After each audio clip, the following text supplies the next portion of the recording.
아이 보험료 월 5만원, 그냥 보면 큰 돈 아닌 것 같죠. 20년이면 1200만원입니다. 그런데 더 무서운 건 보험료는 계속 내고 있는데 정작 아이가 크게 아플 때 필요한 보장은 부족한 경우가 있어요. 자동차로 치면 썬루프 있고 열선 시트 있고, 근데 정작 큰 사고 났을 때 필요한 에어백이 빠져있는 거예요. 제가 11년 동안 어린이 보험을 설계하고 보험금 청구까지 도와드리면서 확실히 느낀 게 하나 있어요. 아이 보험은 빼도 되는 것과 절대 빼면 안 되는 걸 구분하는 게 진짜 중요하다는 사실을요. 그래서 오늘은 불필요 보험 항목 3가지, 그리고 보험료가 빠듯해도 끝까지 남겨야 할 필수 항목 3가지를 정리해 드릴게요. 이어서 마지막에는 가입 전에 꼭 확인해야 하는 체크리스트까지 알려드릴 건데요. 이걸 모르고 가입하면 나중에 보험금 받을 때 문제가 생길 수도 있습니다. 자, 3위는 2번 일당이에요. 이 2번 일당은 5, 6세 이후부터는 필요성이 확 떨어집니다. 제가 아들 둘을 키우는데요. 첫째가 5살까지는 독감, 폐렴, 장염 등등 때문에 입원을 정말 많이 했거든요. 이때까지는 도움을 정말 많이 받아서 가입해두길 정말 잘했다는 생각이 들었어요. 그런데 6살 되고부터는 면역력이 붙어서 그런지 병원을 거의 안 가더라고요. 실제로 질병관리청도 유아기를 5세까지로 보고 아동기는 6세부터로 구분하고 있고요. 그래서 제 아들은 5살이 넘어서는 시점에 입원 일당 항목을 삭제해서 보험료를 꽤 많이 줄였습니다. 단 아이 컨디션상 입원이 잦거나 맞벌이라 간병으로 소득 공백이 생기는 분들은 조금 더 유지하시는 게 좋겠지만, 그렇지 않다면 이제는 정리할지 한번 고민해 보세요.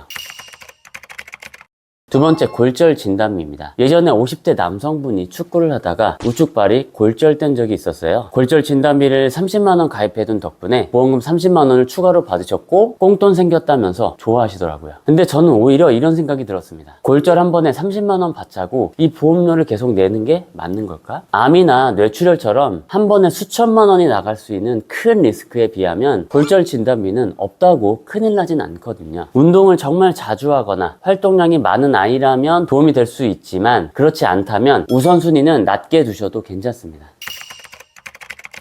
1위는 치아보험이에요. 치과 치료비가 한 번에 3, 40만원씩 나오면요, 치아보험 꼭 필요하겠다, 누구나 그렇게 생각할 수 있습니다. 그런데 저는 11년차 설계사인데도 치아보험을 따로 가입하지 않았거든요. 저희 가족도 마찬가지예요. 이유는 크게 2가지입니다. 첫째, 대형 리스크가 아니다. 치과 치료비가 부담스러운 건 맞지만 보통 치료비로 수백만원에서 수천만원 단위까지 커지는 경우는 흔치 않아요. 그래서 보험이 없으면 인생이 흔들리는 수준의 리스크라고 보기는 어렵습니다. 둘째, 차라리 비상금이나 적금으로 준비하는 게 낫다. 저는 치아 보험료를 낸다고 생각하고 그 돈을 비상금 통장에 모아둡니다. 치과 치료나 갑자기 돈이 필요할 때는 거기서 꺼내 쓰고요. 치아 보험은 안 쓰면 돌려받기 어렵죠. 근데 비상금은 원금도 남고 이자도 붙어서 내 돈으로 남으니까요. 치아 쪽으로 가족력이 있거나 심하게 걱정되는 분이 아니라면 굳이 추천드리지는 않습니다.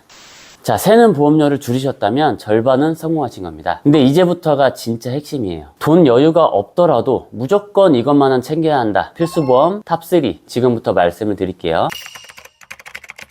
필수보험 3위는 가족 일상생활 배상 책임. 중3 아들이 자전거 타다가 마세라티 살짝 긁었는데 2,100만원 물어주게 생겼습니다. 해당 마세라티 차주가 견적보바 요구한 금액이 렌트비까지 총 2,100만원이다 라고 전했다. 이걸 내 돈으로 전부 물어줘야 된다고 생각해보세요. 눈앞이 캄캄해지겠죠. 그런데 가족 일상생활 배상 책임에 가입돼 있다면 자기부담금 20만원 제외하고 나머지 2,080만원은 보험사가 대신 내주는 거예요. 이 밖에도 우리 집 배관이 누수가 돼서 아랫집에 피해를 줬을 때, 혹은 내가 키우던 반려견이 다른 사람을 물었을 때, 자전거를 타고 가다가 보행자와 사고가 났을 때처럼 실생활에서 실제로 자주 쓸 수 있는 보장이니까 꼭 챙겨두세요. 근데 대부분은 따로 가입할 필요 없이 지금 가입한 건강보험이나 암보험, 운전자 보험 같은 증권 확인해 보시면 특약으로 포함되어 있는 경우도 많습니다.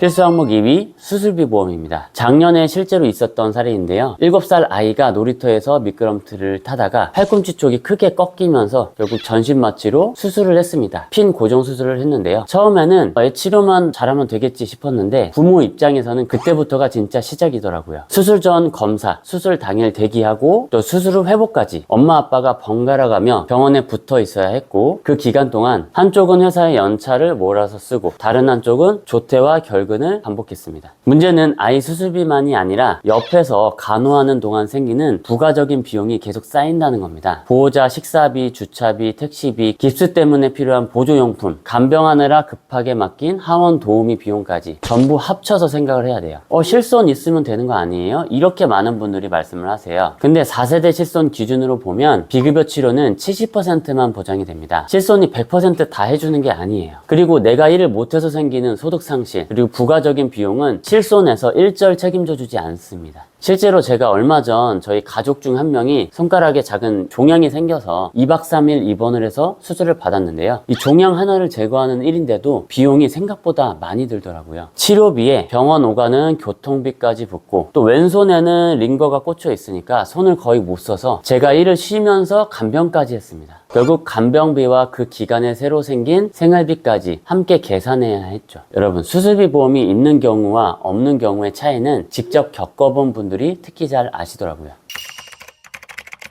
마지막 3대 질병 보험입니다. 암내 심장질환을 보장하는 보험을 말하는데, 근데 오늘 영상은 어린이 보험이 주제잖아요. 많은 분들이 아니 애가 무슨 암보험이야, 나중에 성인 돼서 가입하면 되지, 이렇게 생각하실 거예요. 근데 여기서 핵심은 어릴 때 건강할 때 미리 준비해두면 20, 30대 이후에 갑자기 찾아올 수 있는 3대 질병을 더 안정적으로 대비할 수 있다는 겁니다. 20, 30대에 정말 큰 병에 걸릴 일이 있나요? 라고 생각하실 수 있는데, 다음 기사 내용을 보시면 생각이 달라지실 거예요. 20, 30대 젊은 세대에서 더 급증한 이 암, 바로 대장암 환자는 5년 사이 80% 넘게 급증했다고 하고요. 요즘 젊은 당뇨 환자도 계속 증가하고 있습니다. 특히 20대 당뇨병 환자는 47% 증가한 것으로 나타났습니다. 더 큰 문제는 병이 생기고 나면 그 뒤에는 선택지가 급격히 줄어듭니다. 고혈압이나 당뇨 진단만 있어도 건강한 분들이 주로 가입하는 건강체보험 심사에서 거절되는 경우가 많고요. 그리고 보험료 부담도 할증이 붙어서 훨씬 커질 수 있는데요. 20세 남성 기준으로 암 진단비 5천만 원을 넣었을 때 월 4만 9천 원이면 가입할 수 있는데, 50세 남성 기준으로 설계를 해봤더니 똑같은 보장 조건인데 10만 9천 원을 내야 했습니다. 월 보험료 차이가 6만 원이나 더 비싸지는 거고요. 무려 2.2배를 더 비싸게 가입해야 하는 거죠. 보험은 결국 타이밍입니다. 20, 30대도 큰 병이 생길 수 있다는 전제로 어릴 때 미리 준비해 두는 게 정말 중요합니다.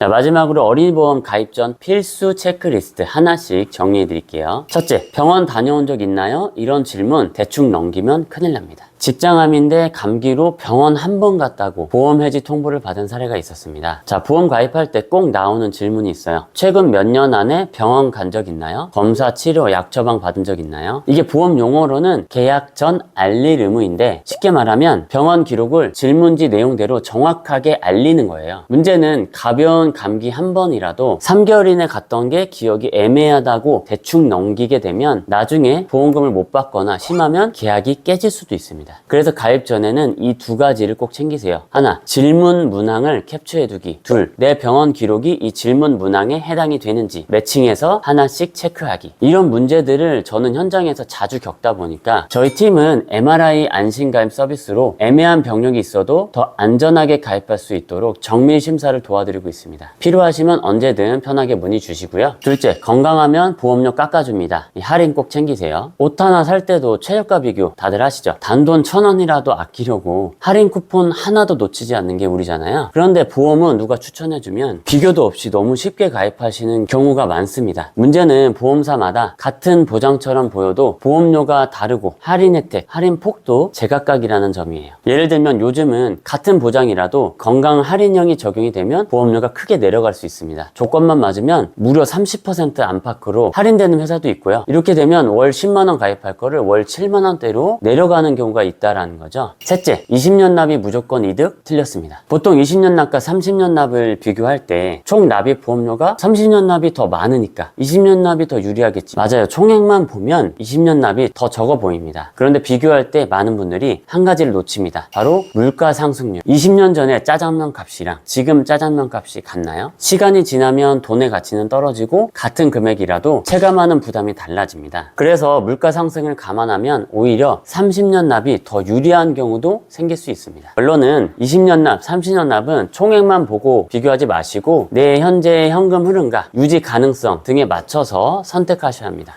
오늘 말씀드린 건 이게 정답입니다 라는 건 아니에요. 쓸데없이 새는 돈은 줄이고 진짜 필요한 건 남기자, 이 기준만 챙기시면 좋겠다는 거였고요. 아이 보험은 결국 지금 우리 집이 무리 없이 낼 수 있는 수준으로 꾸준히 오래 가져가는 게 중요합니다. 자, 어린이 보험 실제 설계가 궁금하시면 다음 영상도 이어서 보시고요. 구독, 좋아요 까먹지 마세요. 보험 광고는 생명보험 광고 심의 기준을 준수하였으며 유효기간은 심의일부터 1년입니다.